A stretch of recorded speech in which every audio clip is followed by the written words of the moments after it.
Hello dear students, today we will see remaining part of stoichiometry and stoichiometric calculation. In the previous video lecture we have started this part. आज आपण राहिलेला part घेऊन त्याच्यावरती numericals घेऊया. What is mean by stoichiometry? आजच्या लेक्चरमध्ये आपण बघितले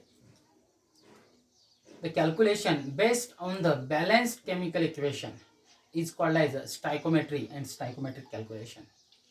ओके, बॅलन्स केमिकल इक्वेशन वरनं जे कॅल्क्युलेशन करता येतात त्याला बोलतो आपण stoichiometry. Okay, balance chemical equation किंवा केमिकल रिॲक्शन तुम्हाला सर्वांना माहीत आहे. मी मागच्या लेक्चरमध्ये पण सांगितलं केमिकल रिॲक्शनविषयी. कुठल्या साईडला रिॲक्टंट असतात, कुठल्या साईडला प्रोडक्ट असतात, आयरो कसा असतो, प्लस साईन वगैरे वगैरे. ओके, मग त्याच्यावरती जे कॅल्क्युलेशन करता येतं त्याला बोलतो आपण स्टायकोमेट्री. मग बॅलन्स केमिकल इक्वेशन कशाविषयी इन्फॉर्मेशन देतं किंवा काय दाखवतं? Balance chemical equation indicates the number of moles of reactant react with one another and number of moles of product produced. Okay, ते बॅलन्स केमिकल इक्वेशन ना काल आपण बघितलं. बॅलन्स केमिकल इक्वेशन मिथेनचं मी लिहिलेलं होतं, बरोबर आहे.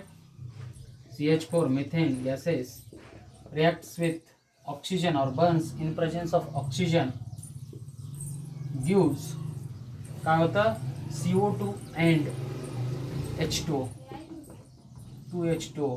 ओके, हे पण बर्न केल्यानंतर गॅसेस फॉर्ममध्येच असतं H2O gases. Okay, higher temperature. मग हे बॅलन्स केमिकल इक्वेशन काय शो करतं? तर it gives information or it indicates the number of moles of reactant react with one another and number of moles of product produced. Okay, one thing. Second, मग number of moles पासून आपण काय काढू शकतो? Balanced chemical equation indicates the mass of reactant react with one another and mass of product produced. मास पण काढता येते number of moles पासून. मी काल सांगितले कसं काढायचं ते. Okay, number third, the balance chemical equation indicates that the volume of gaseous reactants और गॅसियस प्रोडक्ट प्रोड्यूस्ड. ओके, या तीन गोष्टी हे इंडिकेट करतं. ओके, आणखी यामध्ये मी सांगितले स्टायकोमेट्रिक कोएफिशियंट म्हणजे काय हे काल मी सांगितले, त्याच्यावरती आणखी लक्ष द्या. द कोएफिशियंट ऑफ रिएक्टंट और प्रोडक्ट, एनी रिएक्टंट और product in the balance chemical equation is called as stoichiometric coefficient. Okay, आता हे मिथेनचा किती आहे स्टायकोमेट्रिक कोएफिशियंट? काही नाही म्हणजे 1 आहे. या ऑक्सिजनचा स्टायकोमेट्रिक कोएफिशियंट किती आहे? 2 आहे. कार्बन डायऑक्साईडचा काही नाही म्हणजे किती आहे? 1 आहे. आणि वॉटरचा स्टायकोमेट्रिक कोएफिशियंट किती आहे? 2 आहे. तर या स्टायकोमेट्रिक कोएफिशियंट वरनं आपल्याला काय करता येतं? बॅलन्स केमिकल इक्वेशन मध्ये number of moles of reactant react with one another and number of moles of product produced. Okay, 1 मोल of methane react with 2 moles of oxygen and produce 1 mole of carbon dioxide and 2 mole of water. हे आपण balance chemical equation वरनं माहिती घेतली. मग त्याच्यावरनं number of moles वरनं काय काढू शकतो आपण? Mass of reactant react with one another. आणि नंबर ऑफ मोल्स वरनं पण जर गॅसेस असतील तर ते एसटीपीला किती व्हॉल्यूम ऑक्युपाय करतात ते तुम्हाला माहिती आहे. म्हणून आपण व्हॉल्यूम पण काढू शकतो. रिॲक्टंट्स रिॲक्ट विथ वन अनदर जर गॅसेस असतील तर. लिक्विड किंवा सॉलिड असेल तर व्हॉल्यूम नाही करता.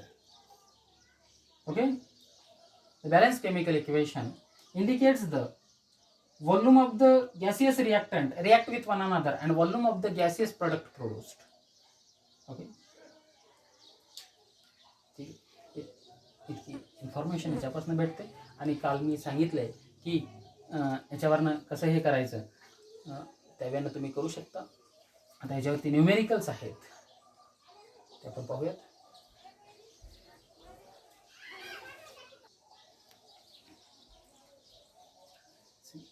हा एक न्यूमेरिकल आहे. हा स्टायकोमेट्रीचा न्यूमेरिकल आहे. न्यूमेरिकल्स कशा प्रकारचे विचारले जातात? Numericals based on mass relationship, numericals based on mass volume relationship and numerical based on volume relationship of reactant and products. अशा प्रकारचे न्यूमेरिकल असतात स्टायकोमेट्री मध्ये. तर आता बघा हा मास मास रिलेशनशिपचा न्यूमेरिकल आहे. ठीक आहे. फक्त बॅलन्स केमिकल आता लक्षात घ्या, हे मास मास रिलेशनशिप म्हणजे एका रिॲक्टंटचं एवढं मास दिलंय तर दुसऱ्या रिॲक्टंटचं एवढं मास दिलंय तर त्याच्यापासून किती ग्रॅम प्रोडक्ट किंवा किती मास प्रोडक्ट तयार होईल, मास mass relationship. Okay. Suppose gaseous स्टेटमध्ये असेल प्रोडक्ट, एका रिॲक्टंटचं एक्स मास आहे, त्या दुसऱ्या रिॲक्टंटचं वाय मास आहे, तर त्याच्यापासून किती व्हॉल्यूम ऑफ प्रोडक्ट तयार होईल. अगोदर त्याचा मास काढा, नंबर ऑफ मोल्स काढा, त्याच्यापासून व्हॉल्यूम काढता येईल. बरोबर आहे. मासपासनं गिव्हन मासपासनं नंबर ऑफ मोल काढता येतं, कारण त्याचं मॉलिक्युलर मास तुम्हाला माहीत असतं. नंबर ऑफ मोल्स काढलात की 1 मोल गॅस किती व्हॉल्यूम ऑक्युपाय करतो एसटीपीला 22.414 लिटर, त्यावेळेला तुम्हाला व्हॉल्यूम काढता येतं. त्याला बोलतात मास व्हॉल्यूम रिलेशनशिप वरचे न्यूमेरिकल. व्हॉल्यूम रिलेशनशिप म्हणजे सपोज सर्वच रिॲक्टंट आणि प्रोडक्ट काय आहेत, गॅसियस स्टेटमध्ये आहेत त्या केमिकल इक्वेशनमधले. ओके. तर सपोज एका रिॲक्टंटचं व्हॉल्यूम दिले, दुसऱ्या रिॲक्टंटचं व्हॉल्यूम दिले आणि प्रोडक्टचं व्हॉल्यूम काढायला सांगितले, किंवा एका रिॲक्टंटचं व्हॉल्यूम दिले, प्रोडक्टचं व्हॉल्यूम दिले, दुसऱ्या रिॲक्टंटचं व्हॉल्यूम काढायला सांगितले, तर तुम्हाला काढता येतं. त्याला बोलतो पण volume relationship. Okay. Problems based on the stoichiometry of which type, mass mass relationship, mass volume relationship and volume relationship. ठीक आहे. आता हा न्यूमेरिकल बघा, हा न्यूमेरिकल आपण करून बघूयात. Calculate the amount of water, gaseous स्टेटमध्ये वॉटर ऑब्टेन होईल in gaseous state produced by the combustion of 16 gram of methane. Methane किती ग्रॅम आहे, 16 ग्रॅम बर्न केला तर किती वॉटर प्रोड्यूस होईल हे सांगितले. पहिल्यांदा तुम्हाला बॅलन्स्ड केमिकल इक्वेशन लिहिता आलं पाहिजे. इथे इक्वेशन दिलेलं नाही आहे, ते महत्त्वाचं आहे. आता मिथेनचा फॉर्म्युला तुम्हाला माहिती आहे, CH4 gaseous state plus burn होण्यासाठी कुठलीही वस्तू बनवण्यासाठी ऑक्सिजन लागतं O2. बर्न मिथेन बर्न झाला की काय प्रोड्यूस करतो, CO2 आणि H2. काही रिॲक्शन तुम्ही हे माहिती करून ठेवा म्हटलं तर, बऱ्याचशा त्याच रिपीट होतात, पण केमिकल इक्वेशन तुम्हाला बॅलन्स करता आलं पाहिजे. ओके. तर आता methane calculate the amount of water produce by the combustion of 16 gram of methane. Combustion of मिथेनची रिॲक्शन आहे. मिथेन बर्न झाला इन प्रेझेन्स ऑफ ऑक्सिजन, काय प्रोड्यूस करतो, CO2 प्लस H2. आता यांच्या फिजिकल स्टेट लिहिलात तर आणखी चांगला असेल. O2 ची गॅसियस असते, CO2 ची पण फिजिकल स्टेट गॅसियस असते, वॉटरची पण गॅसियस असते ॲट हाय टेम्परेचर. 100 डिग्री सेल्सिअसच्या पुढे गेलं की वॉटर गॅसियस स्टेटमध्ये असतं, वॉटर वेपर. ओके. ठीक आहे. मग आता हे इक्वेशन बॅलन्स आहे का केमिकल इक्वेशन? नाही. हा न्यूमेरिकल पुढं करायचं आहे. अगोदर मी बॅलन्स कसं करायचं ते सांगतोय. बघा बॅलन्स केमिकल इक्वेशन काय असतं, कुठलं असतं, the chemical equation in which number of atoms of each element in reactant side is equal to number of atoms of each element at product side. number of atoms reactant साइडला जेवढे आहेत तेवढेच product साइडला असायला पाहिजे, तेव्हा काय असतं, केमिकल इक्वेशन बॅलन्स असतं. ओके. येते लक्षात. Balance chemical equation, number of atoms of each element at the reactant side is equal to number of atoms of each element at the product side. तर नंबर ऑफ ॲटम इकडल्या साईडला पण प्रत्येक एलिमेंटच्या आणि तिकडल्या साईडला पण सेम असतील तर ते काय असतं, बॅलन्स केमिकल. इकडे पण एक कार्बन आहे, इकडे पण एक कार्बन आहे, कार्बन बॅलन्स आहेत. इकडे 4 हायड्रोजन आहेत, इकडे 2 हायड्रोजन आहेत, हायड्रोजन बॅलन्स नाही आहेत. इकडे 2 ऑक्सिजन आहेत, O2 म्हणजे 2 ऑक्सिजन आहेत, इकडे 2 + 1 3 ऑक्सिजन आहेत, म्हणजे हे इक्वेशन बॅलन्स नाही. आणि इक्वेशन बॅलन्स करत असताना we can't change the formulae. इथं आपल्याला H2O2 करू शकत नाही. Okay. We can't change the formulae, we can change the coefficient. Coefficient change करू शकतो आपण, पण फॉर्म्युले चेंज करू शकत नाही केमिकल रिॲक्शन बॅलन्स करत असताना. म्हणून मी काय केलं, इथं 2O2 घेतला. किती झाले टोटल ऑक्सिजन, 4. ओके. 4 ऑक्सिजन झाले. इथं 2, इथं 2 H2O घेतला. ऑक्सिजन किती झाले या साईडला पण, इथं 2 × 1 O1 आहे म्हणजे 2 + 2 4. इकडं पण 4 ऑक्सिजन झाले, इकडे 4 हायड्रोजन. आता इथं बघा 2 × 2 4. काही जणाला हे जमत नाही, H2 आहे त्याला 2 न मल्टिप्लाय केलं म्हणजे टोटल हायड्रोजन किती झाले, 4. इकडल्या साईडला पण 4 हायड्रोजन. आता हे इक्वेशन बॅलन्स आहे. ओके. हे इक्वेशन बॅलन्स आहे. मग ह्याच्या पुढे स्टायकोमेट्री चालू द्या किंवा स्टायकोमेट्री. मग हे बॅलन्स केमिकल इक्वेशन काय शो करतं, इथे सिंपल आहे. दिस 1 मोल of methane reacts with 2 mole of oxygen gives 1 mole of carbon dioxide and 2 mole of water. हे कशावरनं काढलं आपण, त्याच्या कोइफिशियंटवरनं. कारण इथं काही नाही म्हणजे 1 कोइफिशियंट असतो, म्हणजे 1 मोल ऑफ मिथेन रिॲक्ट्स विथ, इथं किती आहे 2 कोइफिशियंट आहे, 2 mole of oxygen and produce 1 mole of carbon dioxide and 2 mole of water. Okay, इथपर्यंत आलं लक्षात. मग रिॲक्शन बॅलन्स करायचं कळलं. बॅलन्स रिॲक्शन म्हणजे काय असतं, number of atoms of each element at the reactant side is equal to number of atoms of each element at the product side. कसं बॅलन्स करायचं ते पण कळलं.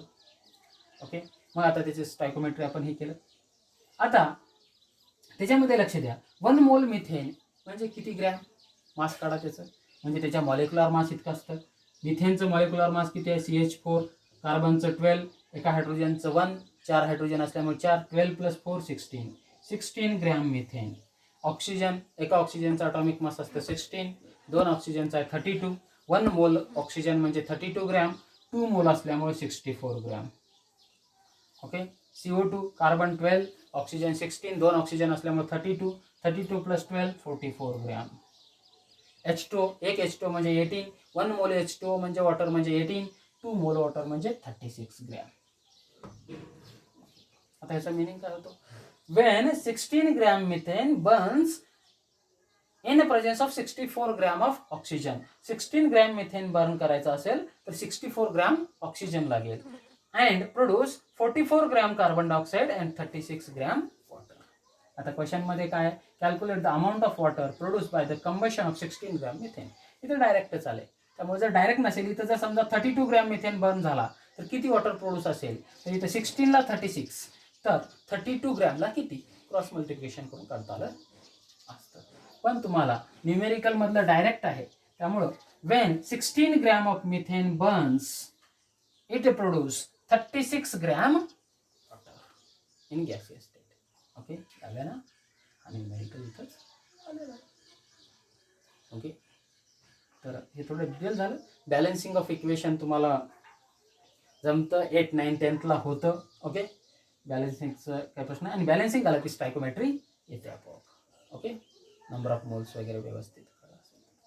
त्यानंतर नेक्स्ट न्यूमेरिकल घेऊयात आपण.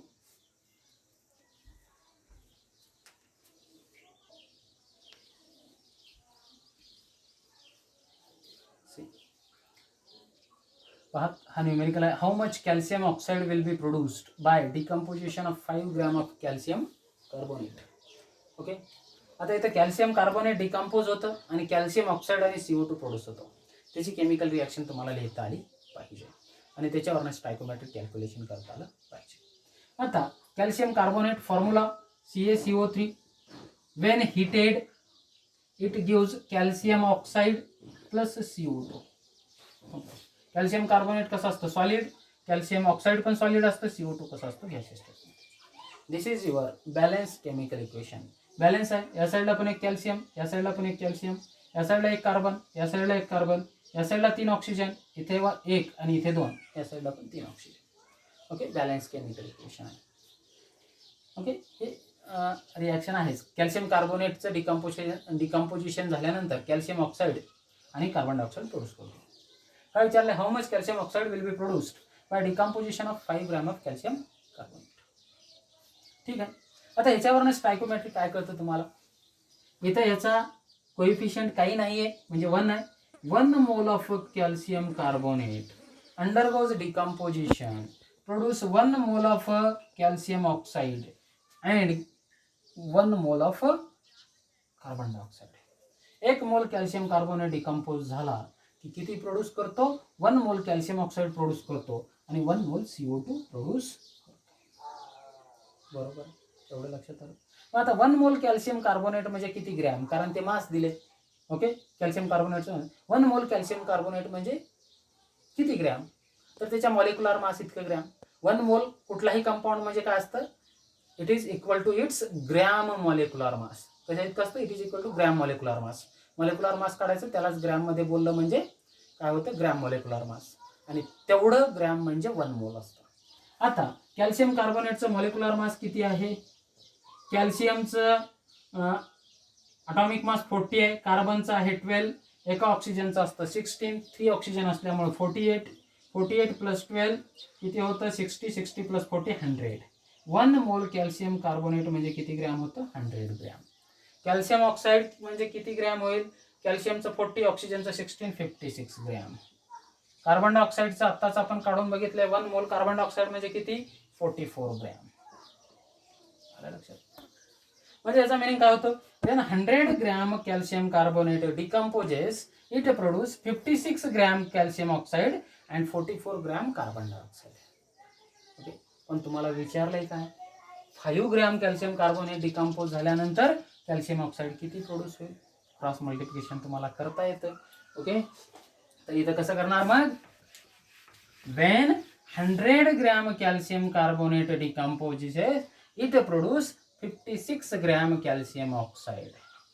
काय करतो? 100 gram calcium carbonate undergoes decomposition, it produce 56 gram calcium oxide. हे कशावरून कळलं तुम्हाला? According to balanced chemical equation. Then how much gram calcium oxide will be obtained when 5 gram of calcium carbonate decompose? Cross multiplication करा. Cross multiplication केल्यानंतर 5 into 56 upon 100. 5 into 56 upon 100. किती राहील? 5 1 5, 20, 56 upon 20. Okay, याला कसं लिहिता येतं? 5.6 upon 2. किती आलं हे? 2.8. तर 2.8 gram. 2.8 gram calcium oxide will be obtained. Calcium oxide will be obtained by decomposition of 5 gram calcium carbonate. Okay, हे तुमचा आन्सर आहे. 2.8 gram calcium oxide will be. Okay, cross multiplication कसं करायचं? ओके, यावेळेला हे सेकंड न्यूमेरिकलचं आन्सर. आणखी एक numerical आपण इथे घेऊयात आणि एक न्यूमेरिकल मी घरी तुम्हाला सॉल्व करण्यासाठी देणार.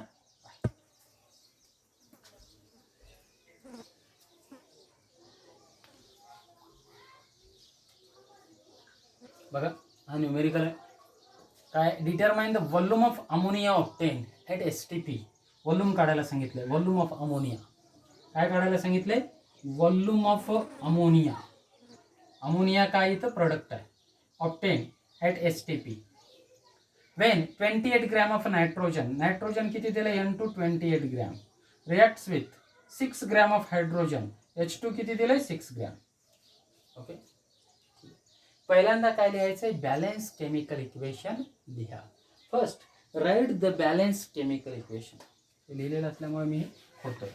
ओके, काय करा? पहिल्यांदा बॅलन्स केमिकल इक्वेशन लिहा. आता nitrogen reacts with hydrogen forms ammonia. Reaction बऱ्याच जणांना माहिती आहे, असेल तर लक्षात ठेवा. N2 in gaseous state reacts with H2 in gaseous state forms the NH3 ammonia in gaseous state. आता ही रिॲक्शन बॅलन्स आहे का? नाही. इथं 2 नायट्रोजन आहेत, इथे एकच नायट्रोजन आहे, म्हणून मी इथं 2 लिहितोय. ठीक आहे, नायट्रोजन बॅलन्स झाले. इथे 2 हायड्रोजन आहेत, इथं 2 into 3 6 हायड्रोजन आहेत. बरोबर आहे. इथे H3 आहे आणि ते 2 टाइम्स आहे, म्हणजे 6 हायड्रोजन आहेत. इकडे फक्त 2 आहेत, इथं 3 लिहितोय मी. आता रिॲक्शन बॅलन्स झाली. Yes. When N2 reacts with 3H2 gases gives 2NH3. This is your balanced chemical equation to produce ammonia from nitrogen and hydrogen. He balance chemical equation आहे. ओके, ठीक आहे. मग याच्यावरून काय कळतं? ओके, एक मिनिट.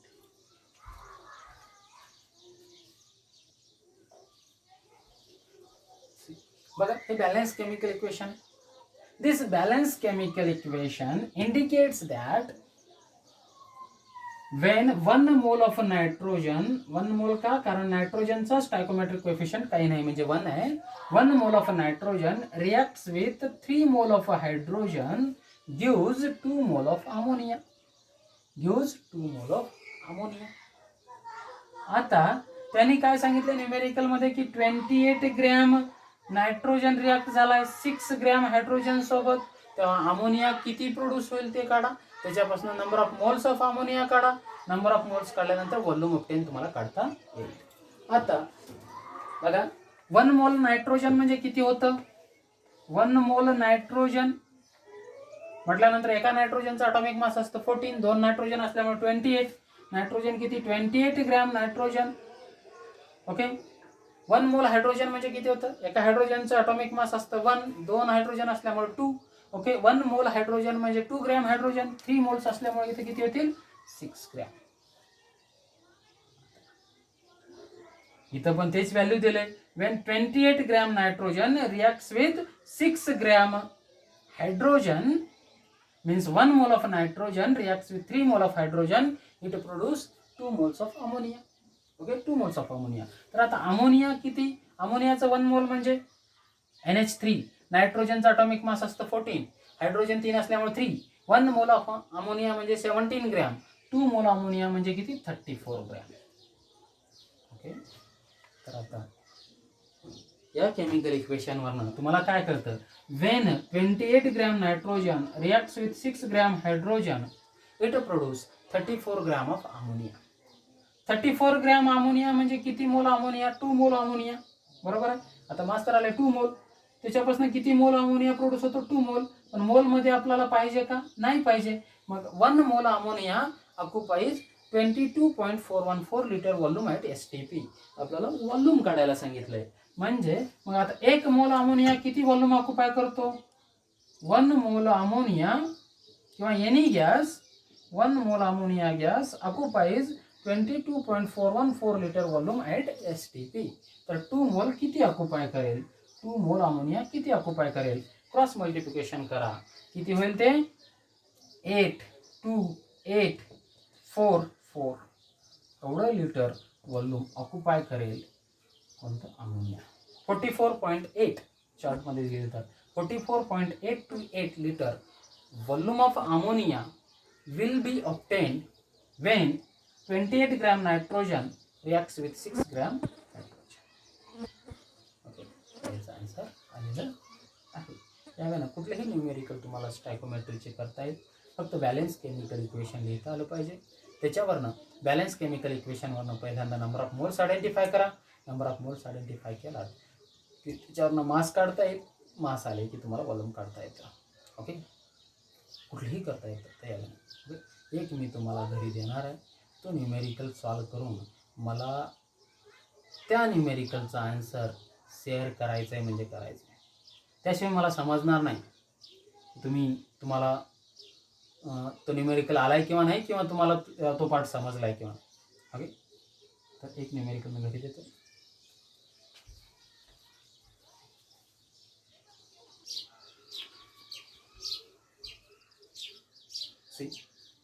न्यूमेरिकल आहे काय आहे बघा.